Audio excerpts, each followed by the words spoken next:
All right, we're here.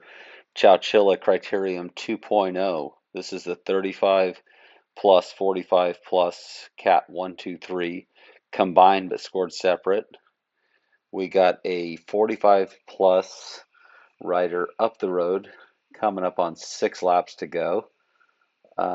He's got a pretty good gap, and we'll see. I think we'll see 6 to go on this lap. This is a straight headwind today. This was brutal on this front straightaway.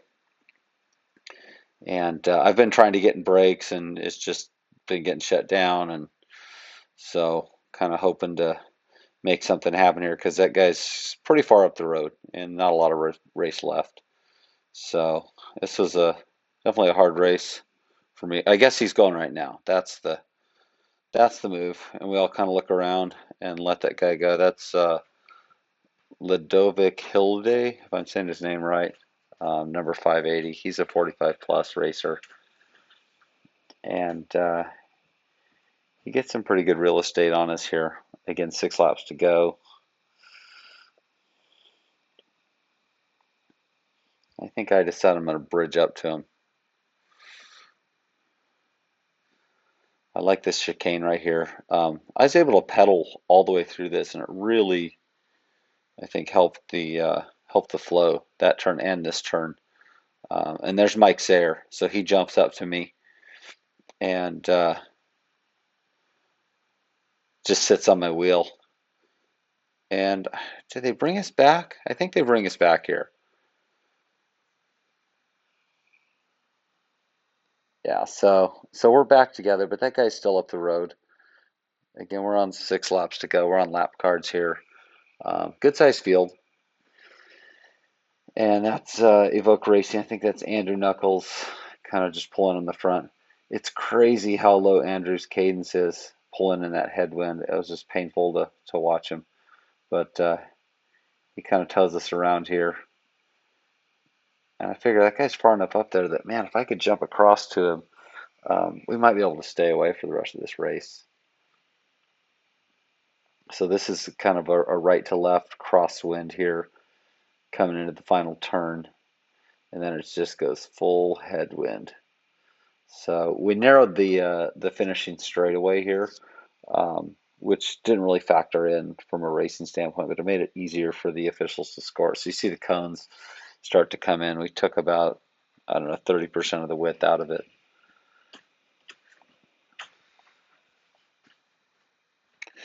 And Andrew's pulling pretty hard here, so I'm not about to go around him until he's kind of done pulling.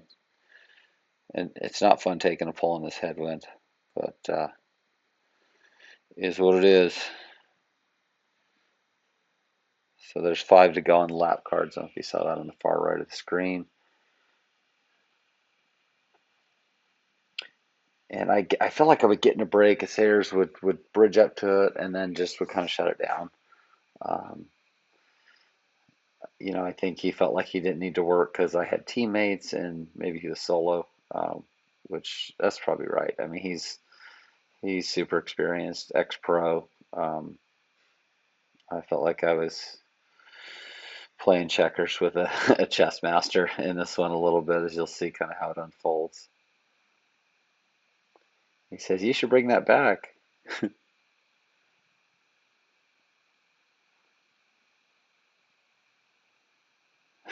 Chase him, but I wouldn't get any help. Cough, cough.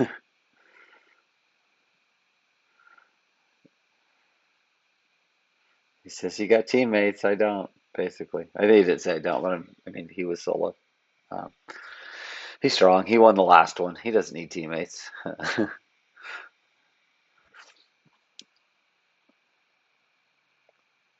So I think, do I gun it here? I think I do. So here I launch my attack. And I open up a decent gap. Um, this one's going to hurt coming into the headwind though. But you can see I open it up pretty good here. But this guy Ledovic is pretty far up the road. I think we're coming into 4 to go. So it's kind of now or never time, I felt like. I wanted to get up to him before he was kind of cooked and used up, where he still was able to kind of contribute.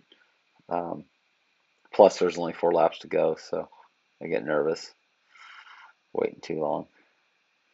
But you can see they're way back there, and there's lap riders. So that's the women's P12 field. They started a minute behind us, um, and so that was just a lap rider. We came around there, no big deal.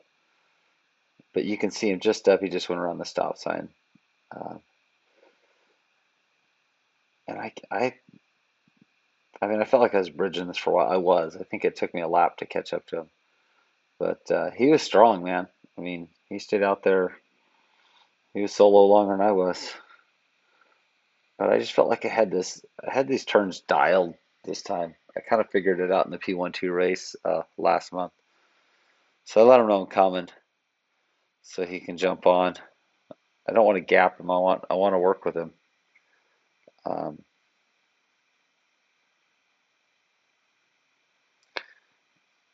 and I should have probably closed this a little bit sooner.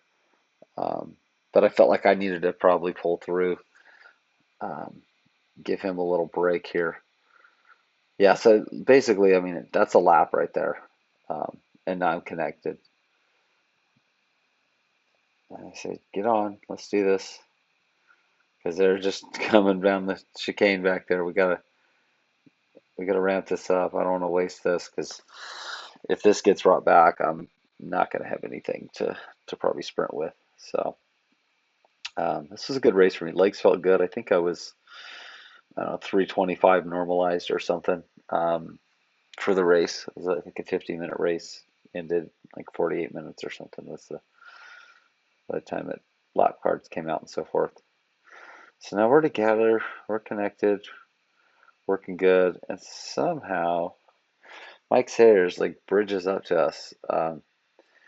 Dude, never judge a book by its cover because that dude can pedal a bike, and you might not, think too much by looking at him, but ex-pro, I think, raced in Europe, or someone was telling me anyway. Um, and so I don't know, he's just got like baked in fitness from doing all that stuff. But I wonder how many laps it took Mike to bridge up to us. Probably not as many as it took me to bridge up to this guy. Who knows? He probably launched at a smarter time. Blah blah blah. But here he's coming, and he's not bringing anyone with him. So, and I'm kind of going pretty hard. I'm almost gapping this guy, however his name, uh, Ladovic, we'll say. I kind of almost gapping him off. So here we go. We're all three together.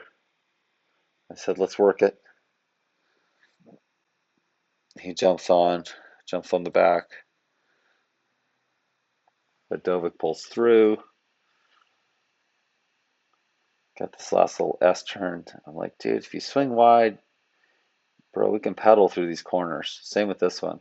Pedal through that and swing clear wide um, over in the gutter.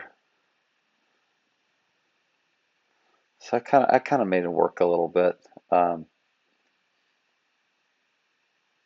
and Mike can sprint.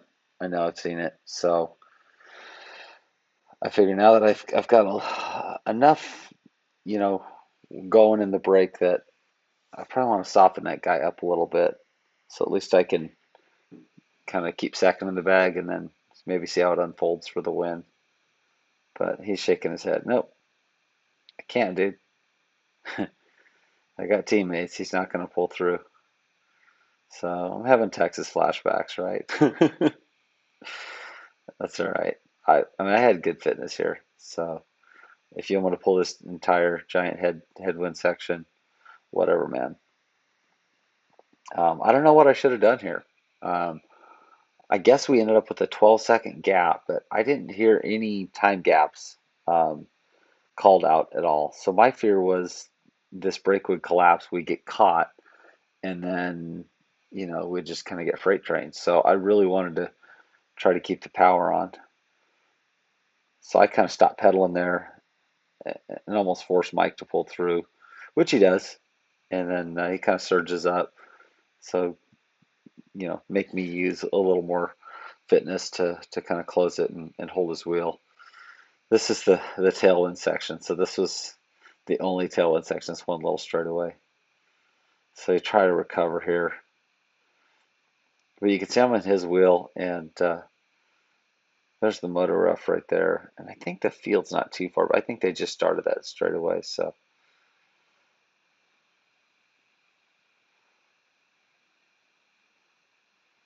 I just didn't want this break to fail. This was kind of like my all-in move in the poker game.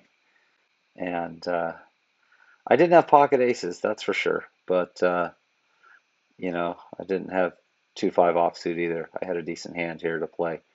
So, but this guy in front of me, he's hard to beat. So we're going, and I'm just like, I just want to go faster. Can we all go faster? So I kind of surge up.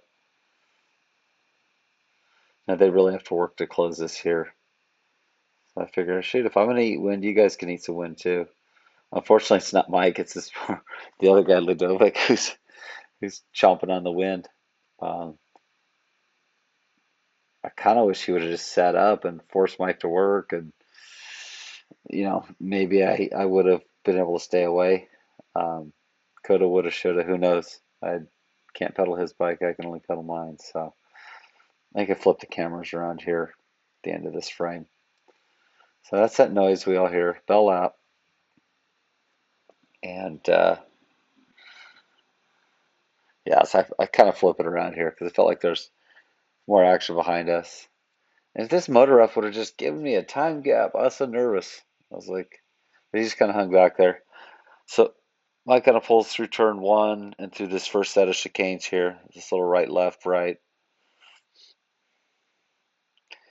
And this guy behind me, he's got the vampire look. He's sucking wind. He knows this one's going to hurt. There it is. Ha! And so now I'm like, see the guys chasing? There's a couple guys trying to bridge up to us. And I'm like, I thought that was a peloton. I don't know. Who knows what I thought. But this is pretty much the last half of the last lap. And I just kind of, all right, I'm going to go. And I can get decent separation on the exit onto that back straight. And so I kind of ramp it up through this corner. I'm putting down some power here, and I kind of gutter because there's a left or right to left crosswind. Um, and I mean, he's not on my wheel, but Sayers is just kind of licking his chops back there. He's got it all figured out. So, and there's the chase guys. There's two guys coming. They're coming in hot. Like, I don't want that. So then Sayers kind of comes up, comes around the other side of me. Because those girls were there, I guess it probably would have been more shelter on the other side. So he's gone. Sayers is at the line. So this is the race for second. And this guy just, I'm like, dude, just let me pedal easy. But he made me work for it, or I made him work for third, however you want to look at it. But anyways, here comes the line. Boom, second place in the books. I'll post the full race also. But I just wanted to throw this out there for you guys. Comment, let me know what I should have done different. Looking for advice. Thanks, guys. Thanks for watching. Subscribe, blah, blah.